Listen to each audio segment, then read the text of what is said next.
Le Conseil québécois sur le tabac et la santé annonce la 47e semaine pour un Québec sans tabac du 14 au 20 janvier 2024. Malgré les efforts, le tabagisme persiste avec 975 900 Québécois et Québécoises encore dépendants. Annie Papageorgiou, directrice du CQTS, dénonce l'industrie du tabac qui continue de prospérer malgré les ravages causés. Comment le Québec peut-il lutter plus efficacement contre cette épidémie de tabagisme? Plus de réponses dans cette entrevue avec Madame Papageorgiou. On ne choisit jamais de vieillir. On voudrait rêver un peu plus. La vie n'est pas faite pour mourir. On meurt souvent, bien entendu, car la vie est si fragile. Est si fragile. On vient de voir, dans le fond, cette publicité. Ce qui m'a marqué, c'est le chiffre de 13 000 personnes qui décèdent chaque année du tabac. Et puis, on emploie le mot comme pandémie. Est-ce que c'est un mot qui est juste à utiliser par rapport à ce qui se passe aujourd'hui, la réalité au Québec? Mais c'est sûr que de savoir que chaque année, il y a 13 000 personnes qui décèdent à cause du tabac, c'est préoccupant, c'est triste, mais il y a des bonnes nouvelles aussi. À chaque année, on voit le nombre de fumeurs diminuer, mais malheureusement, le tabac tue un fumeur sur deux. Donc, les risques sont reliés au tabac, les méfaits du tabac sur la santé sont nombreux. Peut développer jusqu'à 16 types de cancers, 21 maladies chroniques, augmenter les risques de maladies cardiaques, d'AVC, peut avoir un impact sur développer la maladie d'Alzheimer, sur l'infertilité. Enfin, il y a autant de maladies, je pourrais pas toutes vous les nommer, donc c'est préoccupant, bien entendu. Mais ce qu'il faut savoir, c'est qu'on peut toujours arrêter de fumer, hein, c'est important de l'avoir en tête, puis que quand on ne fume pas, on regagne des minutes de santé. Donc, c'est 13 000 morts qui peuvent être réversibles en arrêtant de fumer. C'est important de partager ce message-là. Et puis, on parle aussi beaucoup des stratégies de l'industrie du tabac parce qu'on sait que ce sont comme des méga industries qui ont une puissance économique quand même très, très forte au niveau international. Et je veux dire, le vapotage est un exemple. On est passé de la cigarette au vapotage, puis on doit comme refaire des stratégies de publicité aussi pour démontrer aux jeunes que c'est dangereux aussi. Comment est-ce que vous arrivez à contrer ça? Est-ce que vous vous sentez comme assez soutenu pour pouvoir faire face à des géants comme ça? Bien, la lutte au tabac, ça fait plus de 60 ans, puis effectivement, ils sont puissants, ils sont riches, c'est le marché de la dépendance. Alors, les fumeurs, les vapoteurs sont dépendants de la nicotine, sont des victimes de cette industrie. Bien entendu, le vapotage est très préoccupant parce que au Québec, maintenant, c'est un adolescent sur 3 de secondaire 4 et 5 qui est dépendant de la nicotine par le vapotage. Et ce qui est préoccupant, c'est qu'ils ont 4 fois plus de risques de devenir des fumeurs de la cigarette. Donc, c'est comme si tout le travail à travers les années on avait fait, on était en train de recréer une nouvelle génération de fumeurs. C'est pourquoi le gouvernement a mis des règlements pour encadrer le vapotage. Ce qu'on demandait, on est très content qu'il l'ait fait, puis on espère que ces mesures vont continuer d'être appliquées, de s'intensifier pour éviter l'initiation au vapotage chez les adolescents qui ne vapotent pas présentement. Donc, c'est un travail de longue haleine. Ça prend des lois, ça prend des campagnes de prévention, des semaines pour un Québec sans tabac, pour sensibiliser la population et aussi de démontrer les pratiques de l'industrie qui utilise là, le marketing, qui utilise le vapotage, c'est beau, ça sent bon, c'est pas irritant pour la gorge. On a utilisé les influenceurs, la mode pour mettre ces produits-là de l'avant auprès des jeunes et ils les ont rendus attrayants. Alors nous, on a un travail à faire de les rendre moins attrayants. Et le gouvernement a fait son travail en octobre dernier et j'espère qu'il va y avoir d'autres mesures qui vont s'ajouter à celles-là. On ne veut pas une nouvelle génération de fumeurs, bien entendu. Oui, comme celui, il me semble, de retirer justement les saveurs, hein, c'est bien ça. Oui, c'est ça. Le 31 octobre 2023, on a retiré les saveurs des vapoteuses.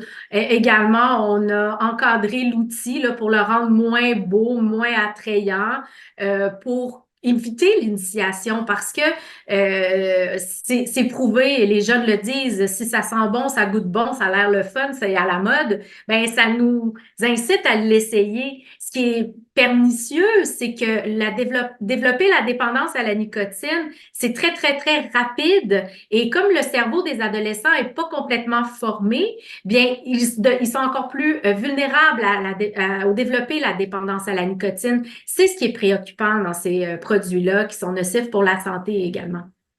Alors pour en revenir justement à ce message publicitaire qu'on vient d'entendre, on entendait cette belle chanson là, de Luc de la Rochelière justement, Si fragile. Comment vous avez décidé de vous le collaborer avec lui déjà, puis avec cette chanson, d'avoir choisi cette chanson? Ben, renouveler un message 47 fois, ça prend beaucoup de jus, de cerveau de beaucoup de gens qui sont impliqués et mobilisés par la cause. Donc, c'est notre agence de publicité Macadam qui nous est arrivé avec ce beau concept de rappeler que le tabac fragilise des vies à l'aide de la chanson Si fragile de Luc de la Rochelière. Quand on l'a contacté, il nous a dit oui immédiatement. Il a même accepté d'enregistrer une version spéciale pour la publicité. On voulait toucher les gens. On utilise toutes sortes de mécanismes pour passer nos messages. Cette année, on a choisi celui de l'émotion. On voulait toucher les gens. On voulait toucher l'entourage également des fumeurs parce que dans la publicité, on voit des scènes de la vie quotidienne de gens qui fument ou de leur entourage et tout le monde se retrouve dans ces moments-là de la vie quotidienne. On connaît tous des gens qui fument ou qui ont arrêté de fumer. Et c'est important de rappeler qu'il y a plein d'outils qui sont à la disponibilité des fumeurs pour les aider à arrêter de fumer, comme les services J'arrête. OK, tout le monde! En 2014, ma résolution, c'est d'arrêter de fumer. Oui, mais cette année, j'arrête de fumer pour vrai. J'ai pas arrêté, là, à cause du stress des rénaux, là. Oui, c'est sûr. C'est vrai que c'est stressant. Et à cause de mon nouveau chum! De mon petit chum. De retour au travail, des cônes oranges, du trafic, de la vie, tu sais. Je veux dire, en 2024... Oui, Jeanne, t'arrêtes de fumer. Mais non, ça c'est fait! Comme Jeanne, profitez des services J'arrête. Ça aide vraiment. Bonne résolution. Puis au niveau du rôle et des objectifs justement du CQTS, donc comme vous dites là, ça fait comme déjà 47 ans, puis de renouveler justement un message comme ça. Est-ce que vous proposez aussi des outils, parce qu'on a des messages publicitaires, mais vous proposez aussi des outils pour accompagner les gens à arrêter de fumer? Alors oui, c'est les services J'arrête. Là. À la fin de la publicité, on le voit, là, le site Internet, c'est j'arrête.qc.ca. Sur ce site Internet-là, on a l'ensemble des informations disponibles des services J'arrête. Donc, c'est soit s'inscrire en ligne pour avoir de l'accompagnement là, en ligne pour nous aider à entreprendre la démarche d'arrêter de fumer et pour arrêter de fumer, sur laquelle on trouve des trucs, des exercices. On voit le nombre de cigarettes qu'on n'a pas fumées, les sous qu'on a épargnés. Donc, c'est des choses là, qui peuvent motiver la personne à maintenir son arrêt tabagique. Il y a aussi la ligne téléphonique. Si on veut parler avec un expert en arrêt tabagique, c'est 1-866-J'arrête. Donc, on téléphone et on retient le soutien d'une personne là, par le téléphone. Il y a des gens qui préfèrent cette façon-là. Et il y a également les centres d'abandon du tabagisme. Donc, sur le site Internet de J'arrête, on peut voir l'ensemble des centres qui sont ouvert et le numéro de téléphone pour prendre un rendez-vous. Donc ça, c'est les 3 façons d'utiliser les services J'arrête qui sont confidentiels et gratuits. Important de le rappeler. Et il y a également tous les remplacements nicotiniques, là, comme les patchs de nicotine, les gommes. Si on fait le service J'arrête avec ces produits-là, on maximise nos chances. Il y a aussi l'aide là, des professionnels de la santé qu'il ne faut pas oublier, pharmaciens, médecins de famille. Il y a aussi le défi J'arrête, j'y gagne, le présenteur qui bat son plein. Et je vous dirais, avec les encouragements de notre famille, nos amis, ben on a un cocktail pas mal efficace là, pour réussir cette démarche-là d'arrêter de fumer, qui n'est pas simple, là, qu'il faut le rappeler.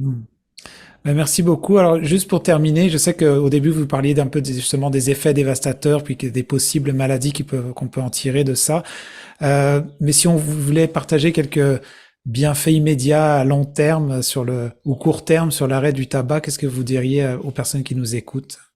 Bien, écoutez, premièrement, il y a plusieurs gens qui nous témoignent que c'est arrêter de fumer, ça a été la décision la plus difficile, la chose la plus difficile à faire, mais celle qui les a rendus le plus fiers. Donc, puis l'entourage aussi est très fier là, quand ils voient qu'une personne qu'ils aiment, là, qui prenne soin de sa santé, puis qui réussit à se départir du tabac. C'est un moment heureux dans une famille également et auprès de nos amis. Également, ce qu'on ne doit pas oublier, c'est que le tabac, c'est réversible. Donc, quand on arrête de fumer, chaque cigarette non fumée, c'est 1 minute de santé qu'on regagne. Donc, on voit tout de suite des effets sur la respiration, sur le souffle.